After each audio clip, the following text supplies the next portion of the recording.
अस्सलामुअलैकुम guys, welcome to my mini vlog. तो आज मैं अपने बेबी पैरट को खिला रही हूँ हलवा। ये देखें, अभी तक तो ये सिरिलैक खा रहा था और आज माशाल्लाह से देखें गाइस, इसको मैंने हलवा खिलाया और इसकी चोंच देखें, इसको बहुत भूख लगी हुई है। ये देखें गाइस, ये हलवा खा रहा है।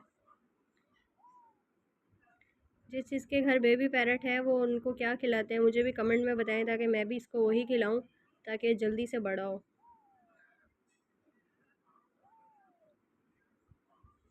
गाइस, मेरा व्लॉग अच्छा लगा हो तो इसको लाइक करें, कमेंट करें और शेयर करें। ये देखें इसके खाने का तरीका ज़ाया कर रहा है सारा। ओके, अल्लाह हाफिज़ गाइस।